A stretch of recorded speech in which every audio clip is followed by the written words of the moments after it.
al experimento de Rutherford para descubrir el núcleo. Él lo descubrió bombardeando un núcleo y viendo que había una estructura interna. Aquí es lo mismo. Con electrones se pudo ver que había una estructura interna dentro del protón. Y esos son los quarks. Y bueno, una vez hecho esto, lo que nos queda es clasificar las partículas que conocemos. Tenemos por un lado el protón, que es una combinación de dos quarks de tipo up con un quark de tipo down.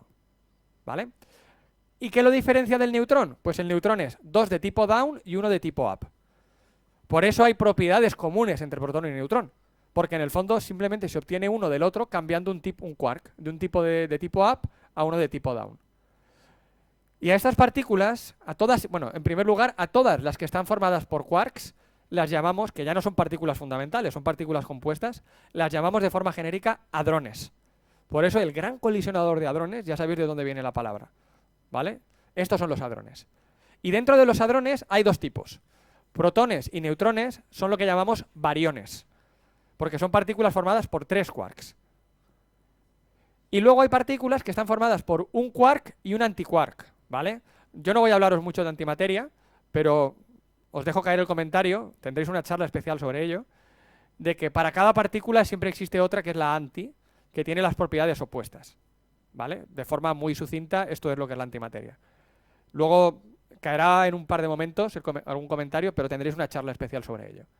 Bueno, pues hay partículas de este tipo, como los piones. Los piones están formados por un quark up y un anti-down, ¿vale? Es quark-antiquark. Y como estos tres ejemplos hay un porrón. Por eso se estaban descubriendo tantas partículas en los años 40, 50 y 60. Porque eran simplemente distintas formas de combinar estos quarks. Y estos que os he puesto aquí son up, down, siempre son los mismos. Pero os había dicho antes que había 6. Los morados en la tabla, ¿vale? Son 6. Así que os podéis imaginar que hay un porrón de combinaciones que yo puedo hacer con 6 quarks. Y es muy interesante también darse cuenta de que la materia, en realidad, está formada solo por estos dos. La materia normal, protones, neutrones. Y a su vez, en los átomos, lo que tenemos en los átomos, alrededor del núcleo, son los electrones. Así que realmente, toda la materia ordinaria, nosotros, todo el mundo, y las cosas, los objetos, están hechos solamente de esta primera familia del modelo estándar. Bueno, pues eso es lo que os quería contar del sector fuerte. Y ahora os he dejado aquí una transparencia un poquito más técnica, pero que a lo mejor algunos o algunas lo apreciáis. Y es que esto que os acabo de contar del modelo de quarks, que fue propuesto en 1964, inmediatamente dio lugar a darse cuenta de que una ley sagrada en la física de partículas y en la física cuántica, como es el principio de exclusión de Pauli, que no voy a contaros, pero que tiene que ver con que no puede haber dos fermiones, que son partículas de un tipo concreto, con las mismas propiedades, dio lugar a darse cuenta de que tenía que haber una carga asociada a los quarks. Y a esa carga la llamamos color, ¿vale? Igual que existe la carga eléctrica, existe la carga de color. Y los quarks tienen color, que puede ser de varios tipos, ¿vale? Hay color rojo, hay color verde. Por supuesto no tiene nada que ver con el color normal, del que todos conocemos, es simplemente un nombre gracioso. Y a la teoría que tiene que ver con cómo estos colores y estos quarks interaccionan entre ellos, y es donde intervienen los gluones, se le llama cromodinámica cuántica. Cromo viene del color, ¿vale? Entonces simplemente este descubrimiento que fue, en cierto modo, clasificando partículas, viendo que hay unas ciertas regularidades, sirvió a su vez para dar lugar luego a una teoría física más profunda en la que se podía entender cómo los quarks se intercambiaban gluones entre ellos y por lo tanto podían dar lugar al protón, al neutrón, etcétera, como partículas compuestas. Muy bien. Ahora voy a hablaros del sector débil, ¿vale? Electrodébil. Os he hablado ahora del fuerte, ahora os voy a hablar del electrodébil. En realidad, en el electrodébil intervienen todos menos el gluón. Todas las partículas que están aquí, menos este, realmente tienen que ver con el sector electrodébil. Y, como os he dicho ya, el fotón es el responsable del electromagnetismo y los Z y W son los responsables de la interacción débil, en cierto modo, ¿vale? Y todos estos de aquí, que son quarks y leptones, son los que interaccionan con ellos y dan lugar a los fenómenos débiles y electromagnéticos, ¿vale? Este es un ejemplo, creo yo, muy bonito, tal vez el más reciente que tenemos, de unificación. Unificación lo hacemos mucho, es una de las cosas que más nos gustan en la física. Y es, si tengo dos teorías diferentes y me acabo dando cuenta de que en el fondo son la misma, eso es una pasada. Primero, porque tengo que estudiar menos, es una cosa menos que me tengo que estudiar, ya está, las dos son la misma. Y segundo, porque soy capaz de entender dos fenómenos que parecían muy diferentes como el mismo fenómeno. Y eso es muy potente. El objetivo final debería ser que todos los fenómenos del universo los pudiera entender con una sola ley. Ese sería el objetivo final. Estamos muy lejos de eso, pero ese sería lo ideal. Y este es un ejemplo, cómo las interacciones electromagnéticas y las interacciones débiles quedaron unificadas gracias a la teoría electrodébil que dio lugar a la parte electrodébil del modelo estándar. Y aquí tenéis a tres de los representantes fundamentales, aunque hay más, que realmente dieron lugar a este trabajo. Este señor, por ejemplo, viene mucho por Valencia, así que si os interesa, viene mucho por la Facultad de Física a dar charlas y es muy interesante escucharlo. Por supuesto, los tres ganaron el premio Nobel por este trabajo. Bueno, del electromagnetismo creo que no tengo que contaros mucho. De hecho, el electromagnetismo es en sí otro ejemplo de unificación. Sabéis que antes de las ecuaciones de Maxwell se pensaba que eso de la óptica, la electricidad y el magnetismo eran tres cosas diferentes. Saber que son lo mismo y que tienen que ver con el electromagnetismo, eso es un pasote, ¿eh? Eso no es moco de pago, ¿vale? Y entendemos en el modelo estándar del electromagnetismo como el intercambio, aquí tenéis un diagrama en el que podéis ver cómo viene un electrón, otro electrón, intercambian un fotón y los electrones resultantes de esa interacción pues son diferentes. Tienen más energía, tienen menos, lo que sea, ¿vale? Y entendemos así las interacciones en física cuántica. Y el electromagnetismo en particular lo entendemos gracias a los fotones. Por otro lado, tenemos las interacciones débiles. En particular, os voy a contar muy brevemente que las interacciones débiles se descubrieron con las desintegraciones radioactivas. La radioactividad es un proceso que se descubrió a finales del siglo XIX, un poco de chiripa, de casualidad, cuando se dieron cuenta de que ciertas sustancias, tú las dejabas ahí, no les hacías nada, y ellas emitían partículas solas, sin que tú hicieras nada, de forma espontánea. Esto lo descubrieron en un francés, Becquerel, a finales del siglo XIX. Poco después se vio que había un tipo de radioactividad un poco especial que se llamó beta. La clasificación la inventó, por cierto, Rutherford, y él fue el que inventó lo de alfa, beta, gamma. Pues beta, una de ellas, es una desintegración en la que se veía que se emitían electrones y poco después se descubrió también que antineutrinos. Pues esta desintegración, a nivel fundamental, lo que está sucediendo es esto de aquí abajo. Espero, igual aquí lo veis un poco mejor, pero creo que se ve bien en los dos. Tenemos un núcleo, por ejemplo este, de tritio, un átomo de hecho de tritio, donde tienes en el núcleo un protón, dos neutrones y alrededor un electrón. Pues bien, uno de esos neutrones, así en más grandecito, podéis ver que tiene dentro dos quarks de tipo down y un quark de tipo up. Pues lo que está pasando es que uno de tipo down se convierte en uno de tipo up emitiendo un bosón W. Uno de esos que os he dicho, está aquí abajo, os lo pongo otra vez, este de aquí, ¿vale? Emitiendo un bosón W, que a su vez se convierte en un electrón y un antineutrino, que son estos dos que veis aquí. Como el de tipo down se ha convertido en tipo up, esto de aquí ya no es un neutrón, esto ahora es un protón. Sí, dime, perdona. Claro que importa, sí, buena pregunta. Sí, el bosón W tiene carga eléctrica negativa. Por eso la diferencia de carga entre el down y el up es una unidad, que es la que se está llevando el W. Y por eso a su vez cuando se desintegra en un electrón y un antineutrino, el antineutrino no tiene carga eléctrica y el electrón tiene carga eléctrica, obviamente, por eso se llama eléctrica, y es la misma carga que la del W, efectivamente. Pues como os decía, y os animo a que me hagáis más preguntas, que no pasa nada. Como os decía, este neutrón se convierte en un protón, porque hemos cambiado un down por un up. Y por eso este núcleo de aquí ya no es este átomo ya no es este átomo, porque ahora en el núcleo tengo dos protones y un neutrón. Lo he convertido en un núcleo de helio, ¿vale? Entonces, este proceso de radioactividad se entiende a nivel fundamental de esta forma gracias a las interacciones débiles, ¿vale? Y yo me imagino que en este punto, no sé si tenéis alguna otra cuestión, ¿vale? Me imagino que os estáis haciendo una pregunta y es, ¿y el Higgs para cuándo? ¿Vale? ¿El Higgs para cuándo? Porque ya toca hablar del Higgs. Así que ahora os voy a empezar a hablar un poquito del bosón de Higgs, que es la que nos falta de todo este diagrama. Así que ahora viene una parte un poquito más abstracta. Así que os voy a pedir un esfuerzo de imaginación, pero estoy seguro de que lo vais a entender todo.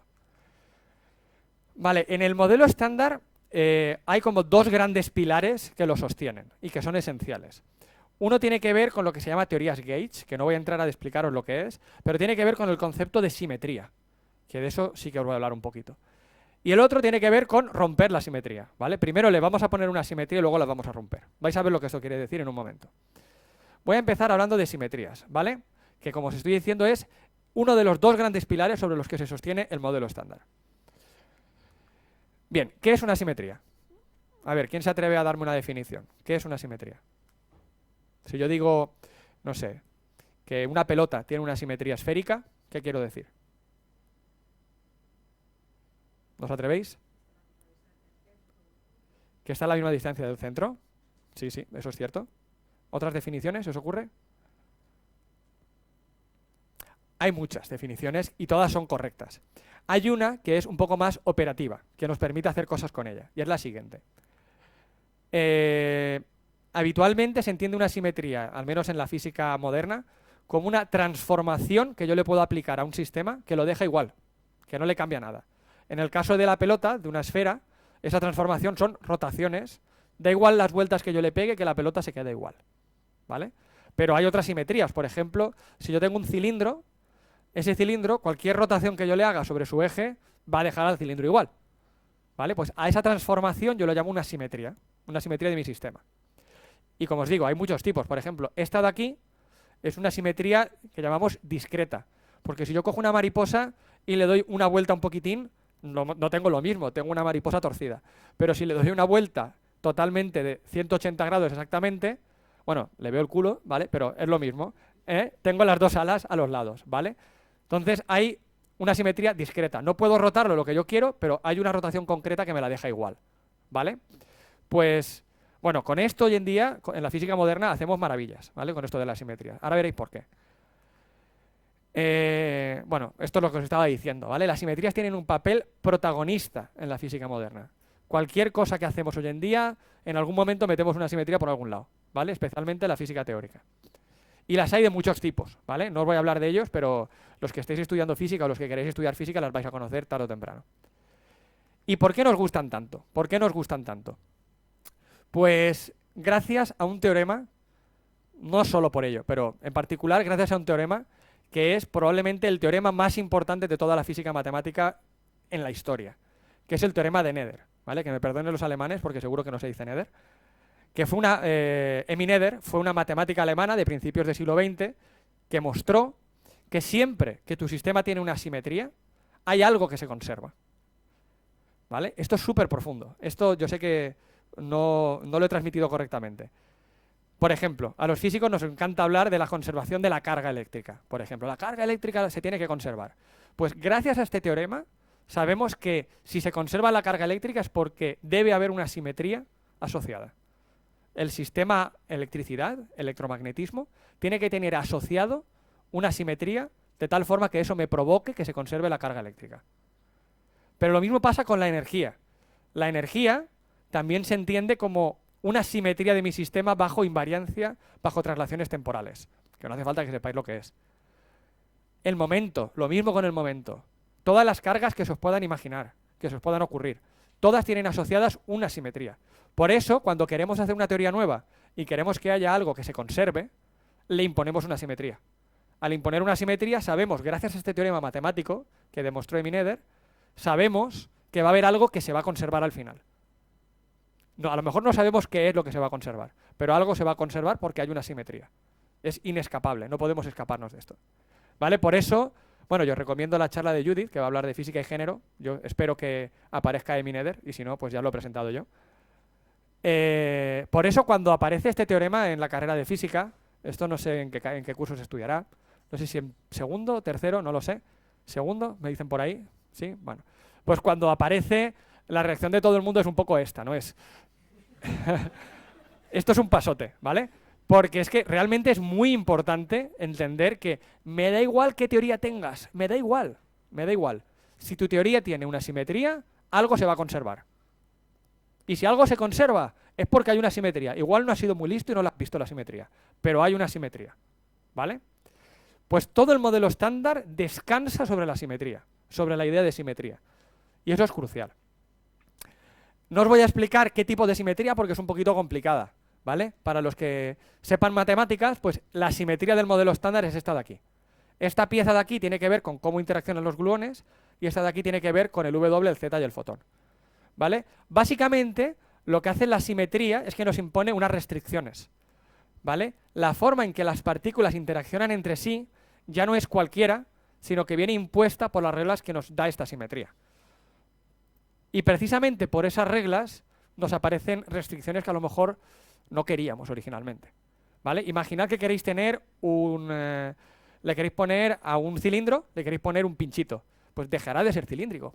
Te aguantas. Es que le has puesto el pinchito, has roto la simetría del cilindro. Porque cuando lo rotas, el pinchito ya no está en el mismo sitio. Entonces, has roto la simetría. Entonces, os podéis hacer la idea de que cuando yo impongo a un sistema una simetría, me aparecen ciertas reglas y ya no puedo hacer lo que quiera con él. Porque la simetría es restrictiva. Y eso pasa en el modelo estándar y ahora veréis lo importante que es eso. De hecho, otra de las razones por las cuales nos gustan las simetrías es porque hacen que los sistemas sean más sencillos. Estaremos todos de acuerdo en que el cilindro que os estoy diciendo es más sencillo sin el pincho que con el pincho.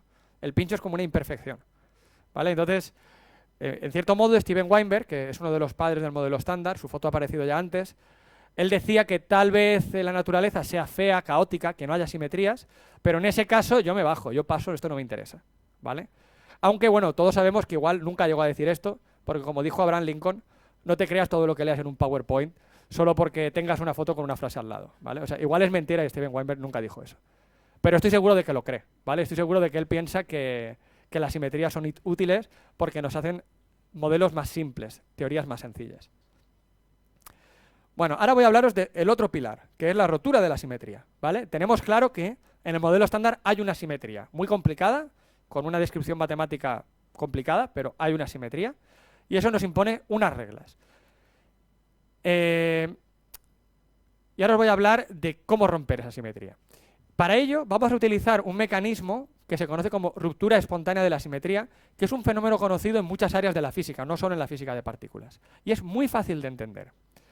Si vosotros apoyáis un lápiz, tal y como está en este dibujo, sobre su punta y lo dejáis completamente vertical con una perfección absoluta, ese sistema es perfectamente simétrico, ¿vale? Es como el cilindro, podéis rotarlo y no hay ninguna dirección que sea especial. Todas las direcciones son exactamente iguales. Hay una simetría perfecta. Ahora, una vez hay una pequeña perturbación sobre ese lápiz va a acabar cayendo, no se va a quedar, si lo conseguís, haced un vídeo y subidlo a YouTube o lo que sea, nadie lo ha conseguido nunca, que el lápiz se quede en la punta, ¿vale? Pues en algún momento va a caer. Y todas las formas de caer son equivalentes. Porque hemos dicho que hay una simetría, ¿no? Cualquier dirección es igual.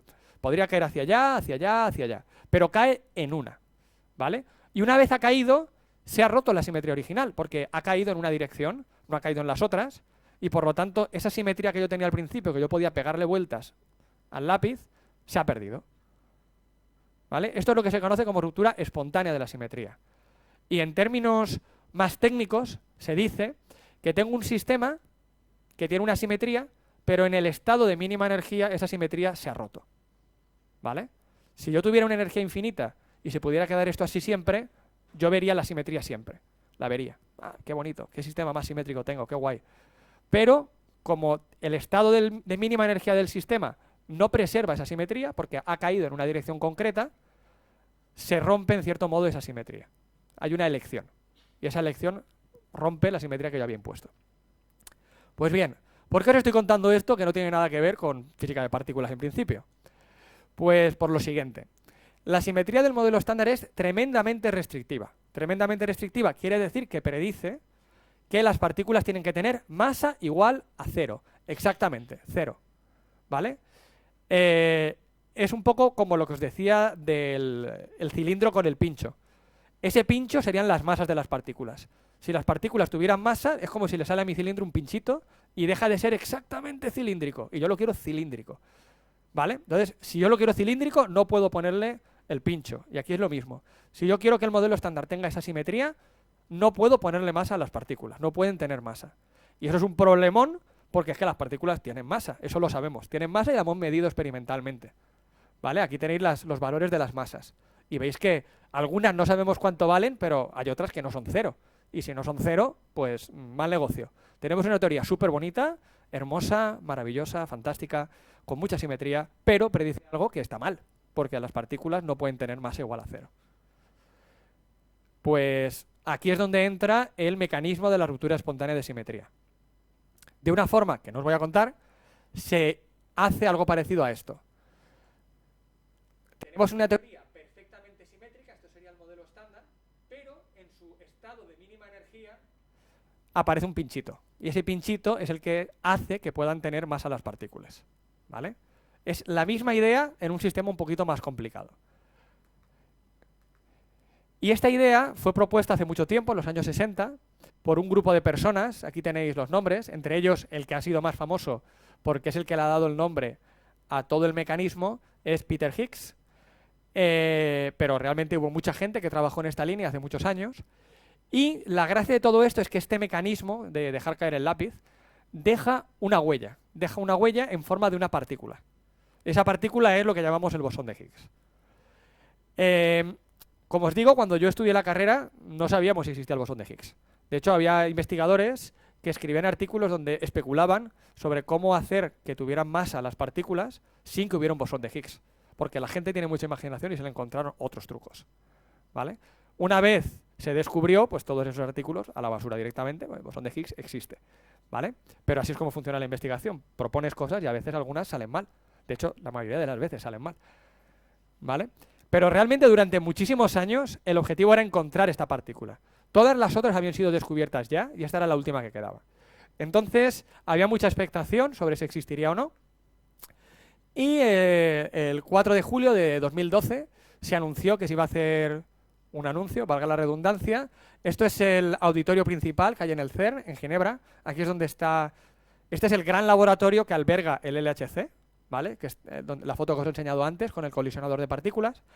Y la excitación sobre el anuncio creció cuando se hizo público que entre los invitados pues estaban François Englert y Peter Higgs, que son dos de las personas que os he enseñado en la foto previa. Claro, si invitan a estos señores que ya tienen cierta edad, ¿vale?, que ir ahí les supone un poco de trastorno, porque esto a lo mejor se te mueren por el camino, pues hombre, tiene que ser porque tiene que ver con ellos, ¿vale? Si no, no los invitas, no les haces eso, ¿vale? Entonces ya la gente dijo, ¿va a ser que han descubierto algo gordo?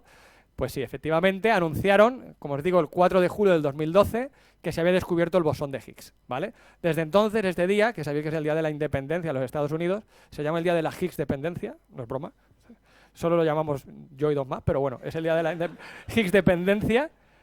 Y la forma en la que se descubre una partícula es un tema del que os podría hablar también, y de hecho hay gente que sabe mucho más que yo, pero básicamente lo que se anunció ese día, estas son las gráficas que se mostraron, hubo presentaciones científicas muy detalladas sobre todo lo que se había hecho, se mostraron unas gráficas en las que se veía un fondo sobre el que destacaba un piquito, ¿vale? Aquí veis un piquito, esto es del experimento CMS, y aquí veis otro piquito, aquí hay muchas cosas, es más difícil de ver, pero es este piquito azul de aquí, ¿vale? Este piquito de aquí. Este fue el que mostró el experimento Atlas, que por cierto tiene una grandísima representación aquí en Valencia. Si os interesa, aquí podéis buscar a mucha gente que os hable de esto. Bueno, pues esos dos piquitos podéis ver que están localizados alrededor de 125 más o menos, en los dos, pues son la señal que nos deja el bosón de Higgs, ¿vale? Costó mucho trabajo encontrarlo, pero ahí estaba. Así que, muy bien hecho, misión cumplida, sigamos adelante. Bueno, hasta ahora, bueno, y por supuesto nos hicimos una camiseta, era obvio que había que hacerse una camiseta de esto, con las gráficas. Bueno, hasta ahora se está hablando del modelo estándar. Me queda como un cuarto de hora, así que ahora voy a empezar a hablaros de lo que no va tan bien, ¿vale? Hasta ahora todo va muy bien, ¡oh, qué guay! Tenemos una teoría súper bonita, con simetría. Les hemos tenido que hacer lo del truco este de la ruptura espontánea de la simetría, pero va muy bien y además hemos descubierto el bosón de Higgs, que era lo que tiene que ver con eso. Así que un éxito, muy bien. Podemos explicar las interacciones entre las distintas partículas, podemos entender por qué la materia es como es, más o menos. Obviamente los problemas son complicados, pero tenemos las herramientas para atacarlo a nivel fundamental. Genial. Pero hay algunas cositas que no van bien, ¿vale? De esto es de lo que os voy a hablar ahora. A mí me gusta distinguir, para evitar confusiones, entre dos tipos de problemas, ¿vale? Hay problemas que son experimentales, es decir, hay un experimento que te dice esto con el modelo estándar no lo puedes explicar, ¿vale? Y contra eso es impepinable, esto hay que explicarlo sí o sí, no hay nada que hacer. Pero luego también hay algunas que son de tipo teórico, que tienen que ver con que a veces pensamos, en particular los físicos teóricos, que hay ciertas cosas que no deberían ser así. Luego cuando os lo explique lo entenderéis mejor, ¿vale? La diferencia es que estos puede que algunos de estos estén equivocados, porque tienen que ver con nuestros prejuicios a veces sobre cómo debería ser la naturaleza. Podría estar equivocado. Pero estas de aquí, estas no hay salida. Son problemas experimentales a los que hay que darle respuesta. Bueno, voy a empezar explicándoos estos muy brevemente y luego os explico también estos también muy brevemente. Bueno, razones experimentales, que me corrija alguien, yo creo que solo hay 3, ¿vale? 3. La primera tiene que ver con las masas de los neutrinos, la segunda con la materia oscura y la tercera con la simetría bariónica del universo. Sobre las masas de los neutrinos no os voy a hablar porque realmente los neutrinos son una partícula muy representada en esta escuela, ¿vale? Tenéis charlas de Christoph Ternes, que va a ser un poquito más tarde hoy. Mañana creo Alejandro Segarra, Mario creo que la da el jueves, muy bien. José María Benyoc el viernes y Miguel Escudero, que en principio va a hablar de cosmología, pero creo que también va a hablar de neutrinos mañana a primera hora. Así que no os voy a hablar de neutrinos porque es que os vais a cansar de ellos, ¿vale? Los neutrinos son, tal vez, de todo el esquemita del modelo estándar, la partícula menos conocida, ¿vale? Tiene que ver con que interaccionan muy poco y como interaccionan poco es muy difícil hacer experimentos con ellos. Pero seguro que Christoph luego os explica cómo lo hacemos. En cualquier caso, muy brevemente, en el modelo estándar los neutrinos tienen masa igual a 0, exactamente, 0 patatero.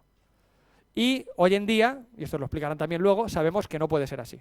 Así que el hecho de que los neutrinos tengan masa es una prueba de que el modelo estándar es incompleto. Hay algo que falta, ¿vale? Y sobre esto hay muchísima investigación. Estoy seguro de que hoy se han publicado artículos hablando de esto. Todos los días salen. Es un tema muy activo, muy interesante. ¿Ah, sí? Mira, justo de Miguel Escudero.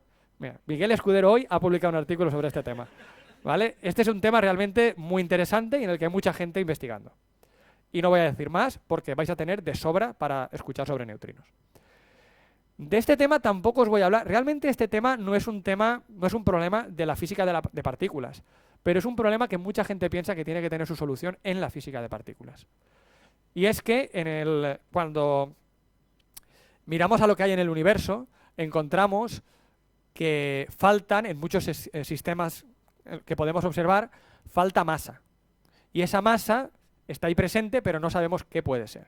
Entre ellos hay una de esas componentes que se llama materia oscura, de la que estoy 100% seguro que os van a hablar tanto Miguel Escudero como David Vallés, así que de nuevo no os voy a decir mucho, pero siempre que aparece algo que no sabemos lo que es, una de las primeras cosas que pensamos, que puede ser que esté equivocada, es que sea una partícula que no tenemos en el modelo estándar.